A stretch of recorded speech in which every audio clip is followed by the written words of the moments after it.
almost live from the Herbert I. Greenberg Studios at WHIG.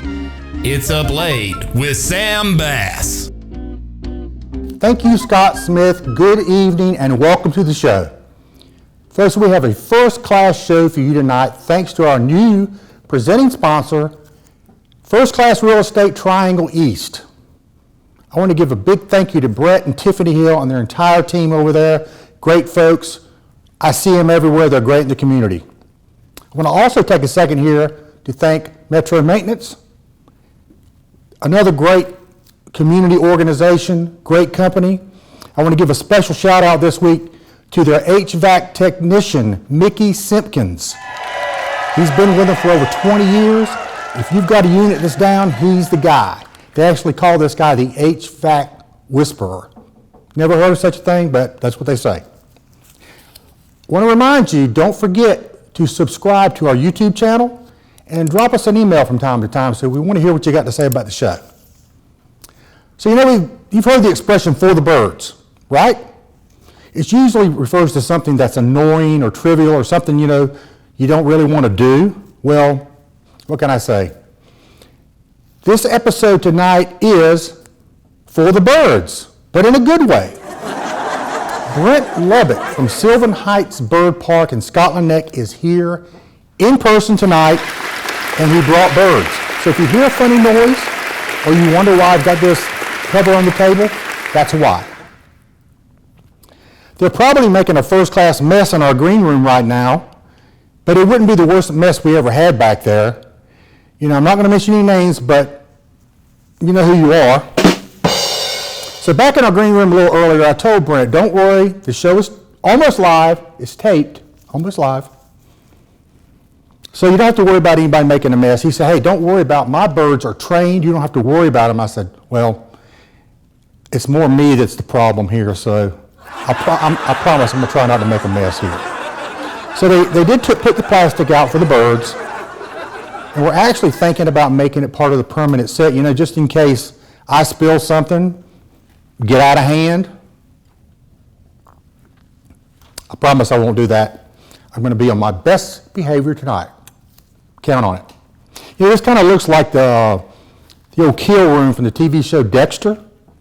I feel like I need to tape somebody down on this end, but maybe we'll keep it. I kind of like it. So speaking of birds, this is the time of the year when birds start mating. I've already seen it happening. And when these birds are caught up in the moment, it's like they're oblivious to everything around them. And they're chasing each other around, swooping, diving. Looks like they're having a good time. I just wish they would look where they were going, because I'd really hate to hit one with my vehicle. I've done that before, and it's a terrible feeling. I'm a huge bird lover, and if anybody knows me, they know that. I'm the guy that when I'm walking my dog or out for my morning run, if I see a dead bird, I'm picking it up. It's going to be buried in my backyard. I have a bird and squirrel graveyard in my backyard, believe it. So, with that being said, I want to get into my top 5 favorite things about birds. Here they are. Number 5, they're pretty to look at. Plus, you can watch them through binoculars, and no one will think you're a creep for doing so. Have you ever seen those guys on the beach with binoculars? Maybe you're that guy. They act like they're looking at the ocean, but in all reality, they're probably looking at somebody in their swimsuit. I'm not judging. I'm just saying it's a little creepy. But for birds, such behavior is perfectly acceptable. I think I hit a bird. Number 4, birds have beautiful voices. At least most of them do. I'm not really fond of the raven. It makes a kind of harsh, grating, shrill, calling sound. Kind of like every time you turn on The View. Number 3, the ability to mate in the air while flying. At least some species can do that. It's pretty impressive. You talk about the Mile High Club. It kind of gives a new meaning to the phrase flying united. I'm not going to comment too much other than to say it's good to have goals. Moving on. Number 2, birds are very intelligent. Some of them can speak coherently.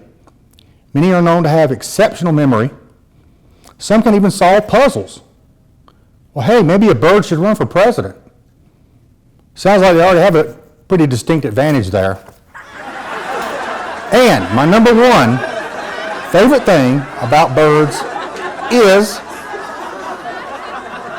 they're tasty, especially when they're fried. Sorry, Brent. Sorry, birds. Sit tight. Don't fly away. We'll be right back. Brent Lubbock will be right here.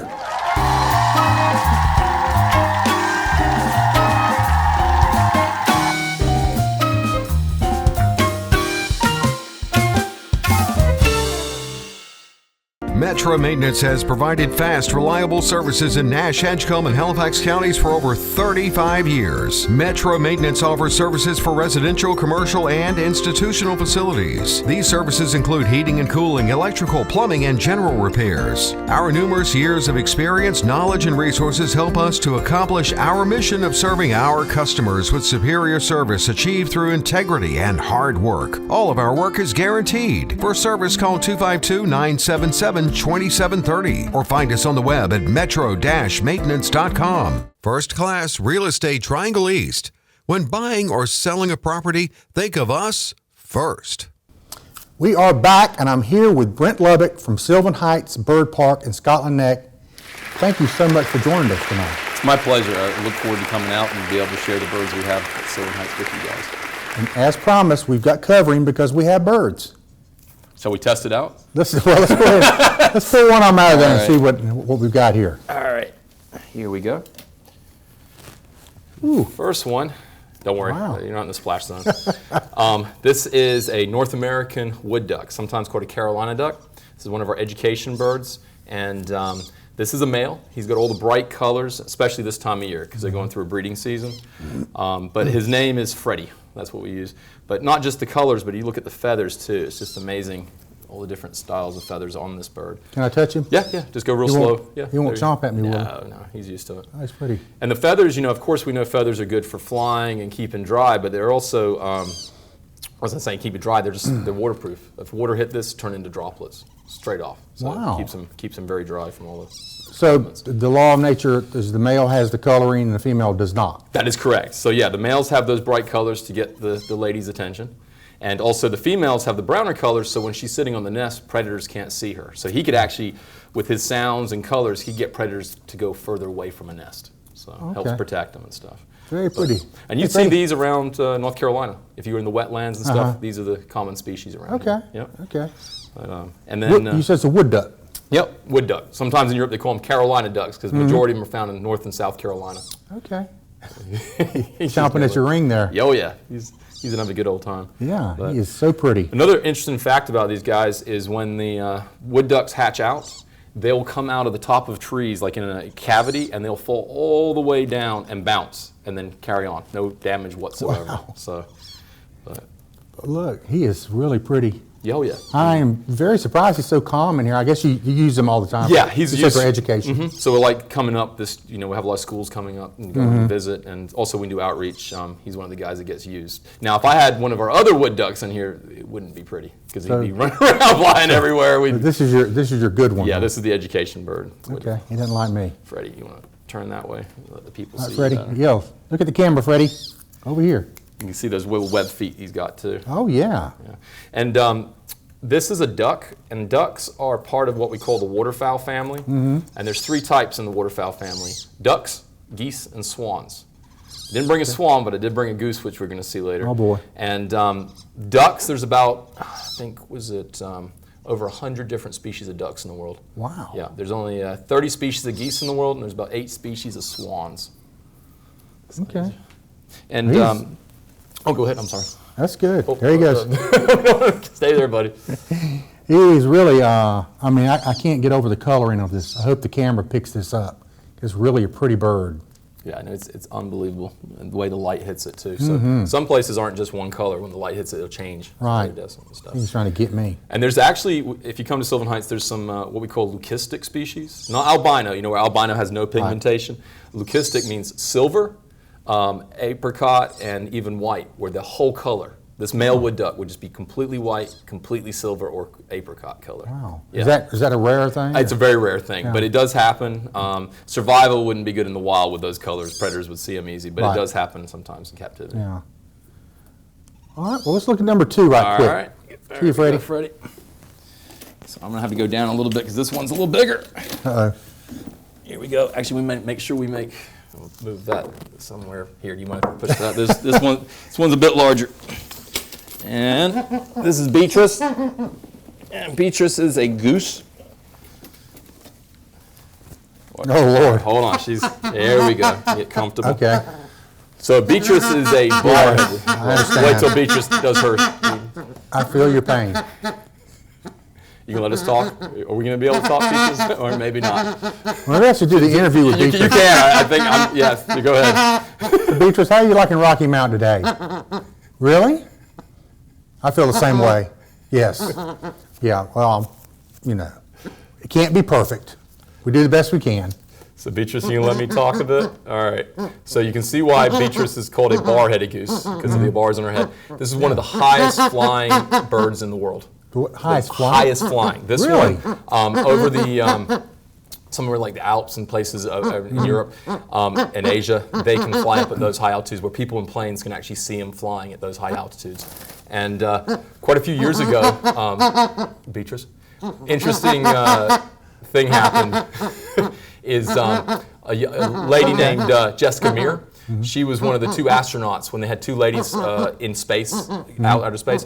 She came to us and she imprinted, gotten used to her, a flock of bar-headed geese. And the reason she did that is she wanted to fly them in a wind tunnel and measure their oxygen. And because what happens when they fly at such high altitudes, they slow their breathing down. So that's how they can be up high. They're not breathing like we are currently. So what kind of altitude are we talking about they can get to? Thousands and thousands of feet. Wow. Yeah. Okay. You better now? You calming down?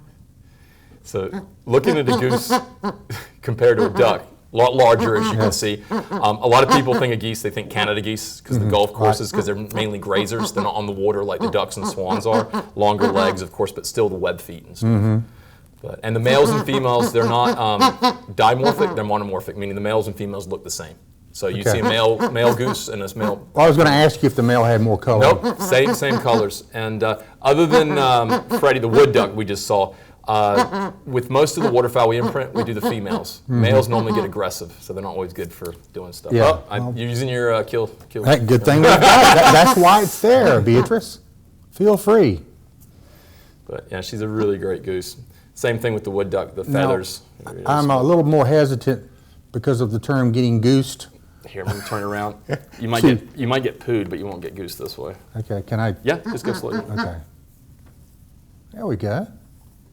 Yeah, that's all right. You know a bird lover when you see one, right? Yeah, she's really, really good. Yeah, very pretty bird. But you can see that bill and stuff they use for... Yeah. Got quite a chest on you there. Quite a breast, I should say. Just don't want her flying off. So. Yeah, that's right. So she could take off flying if she wanted to. She would need more space, kind of like an airplane needs to take off. But yeah, if she's got enough runway, they can fly because they're taking the air. Okay, look out over there, Sandra and Jamie. Okay, all right, well, let's move on. We'll talk to you a little bit about your part. All right. Beatrice, I'm sorry, you got to get back in the cage. Oops, hold on. There we go. That's all right. She's not taking off. There we go. Good girl. All right. All right, so I'm going to give you your drink back. Watch out for the... a poo. Yeah, that's part of the hazards in this business. Well, you know, that's exactly why the cover's out here. Well, they did a good job, that's for sure. So let's talk about Sylvan Heights Bird Park. Okay. Theme park for birds. Yeah, that's a good way of putting it, yeah. No roller coasters. No roller coasters, no plan on roller coasters. The thrill ride is going in with our landing zone and having parakeets fly down and eat off your hand, and then hand feeding a flamingo. And if you have a bird phobia, that's probably just as good as any major roller coaster when you go in there. So. Yeah. Well, I've been over there, and I want you to tell what would most people expect if they've never been. What are they going to expect when they show up at Sylvan Heights? If I guess, I mean, because there's footage out there and there's people talk about it and stuff, and we're in Scotland Neck, so I think people's expectations is this little farm, a bunch of birds running around, and one of the nice things I think for people visiting for the first time, that our staff and everyone's done a really good job of with the aviaries and the example, and they get exposed to a lot of birds they never thought they'd ever see. And so what we hope after visiting our places, you gain a little bit of appreciation and understanding. And if it's not birds, just knowing that the world has lots of really cool things in it. So. Right, so you guys opened in 2006, correct? Correct, so almost 20 years when we get up to 2026, so yeah. So what is your role there? Well, started off with the marketing communications after I graduated from East Carolina. And then as things grew, we started with like 18,000 visitors. Now we see about 60,000, hoping for more. So I'm actually the director of operations. So between me and our director of aviculture, we kind of handle the whole business. He helps take care of the animals and the grounds, and I help with all the human aspects of it. So how long have you been with the park? I know you said graduated from East Carolina. Yeah, since the beginning.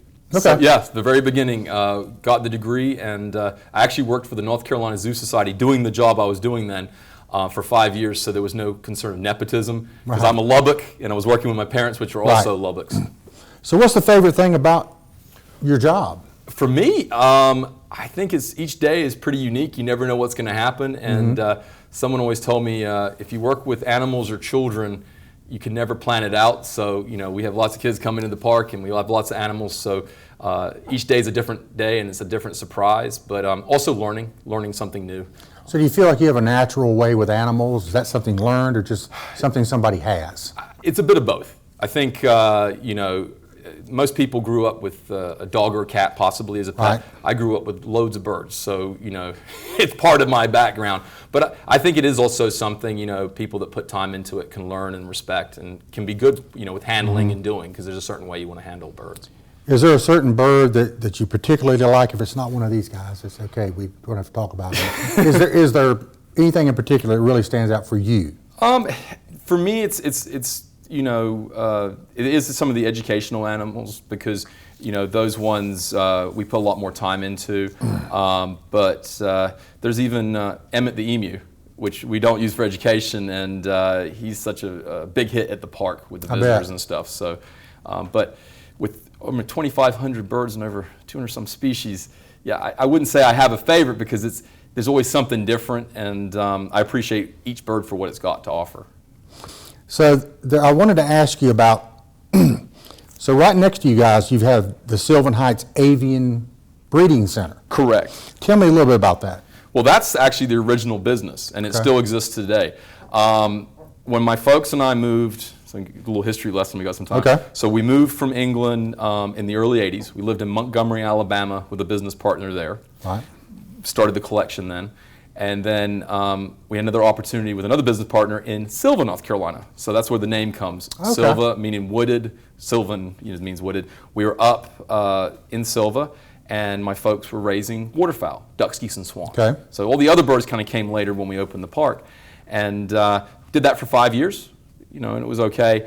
I always tell people, my family, no one's rich in this. We're feather millionaires. You do this because you love it, and you gain from the appreciation of the animals and sharing that information. But after about 5 years, 1989, business partner there passed away. Son wanted to build condominiums and said, "It's great what you've got, but I need to get it out of here." And my godparents, Toad and Hannah Herring, who live in Scotland Neck, said, "Would you guys be interested in moving it to Scotland Neck?" And we said, "All right." So we moved the entire collection of birds from Sylva to Scotland Neck, where we were known for parking in the middle of the road. And years later... Everybody knows that about Scotland. Yeah, and years later, thanks to the Zoo Society, we were able to create a membership and create some knowledge. But that didn't still pay all the bills and the work we were doing with conservation education. And so we said, well, what about building a park? And that's when I had the degree and I came on board. And 18 years later, we're still growing and still doing. That's great. What was the original question? I think I might have messed it up for you. You did fine. Okay.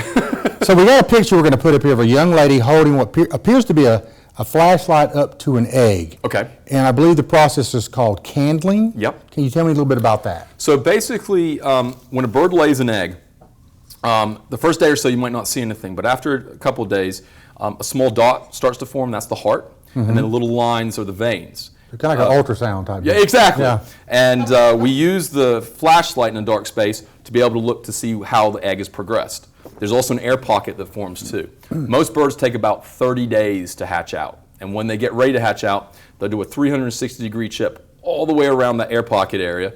They come out. We have a machine called a fluffer upper. We put them in that. It dries them off, just like the mother would. And then there's a process that we make sure that the birds go through to do what they need to with feeding and water and all that stuff. So folks, I got to tell you, if you haven't been, you have to go. I've been. It's incredible. So what do you think? What's the future? What do you see for the future of Sylvan Heights? Well, to me, it's for right now. This present moment is we're fundraising for penguins. It's something that our visitors. I was going to ask you. Yeah. So that's the big thing. We started discussing penguins in 2018, and then COVID hit, changed things around. We had another donation came in, and we built the Birds of Paradise, which I think last time you saw, which is that large aviary. Right. And then we got back to it, and people kept asking, like, where were the penguins and all this, and it's a major project to get penguins. I can imagine. And talking to Dustin, our director of aviculture, I said, is there a way to get a few penguins, start small, so we can still build the bigger project? And he said, yeah, for this amount, we could do a smaller aviary there with the plans to build the bigger aviary just to get a few penguins.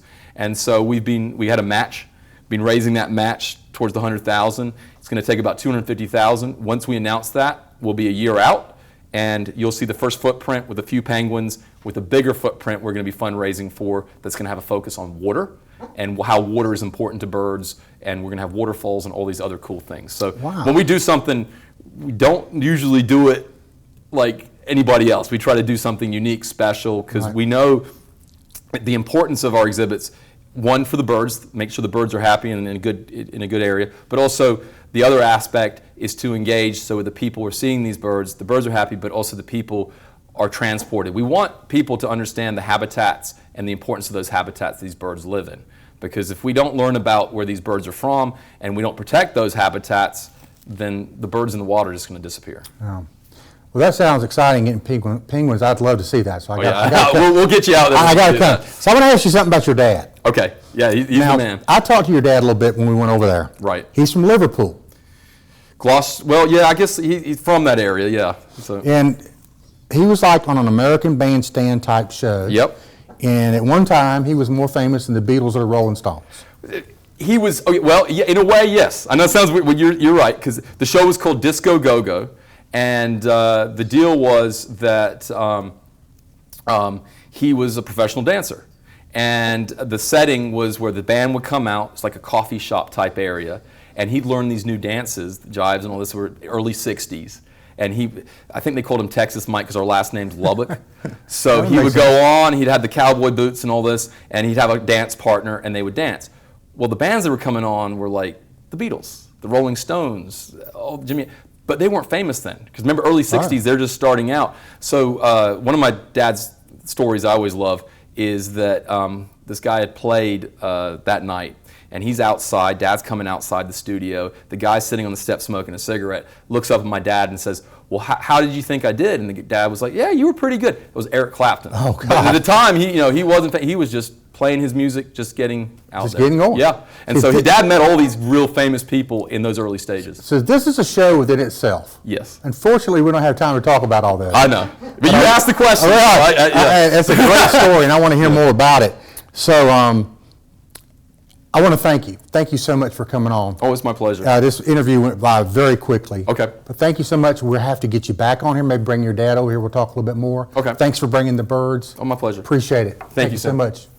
We'll be right back.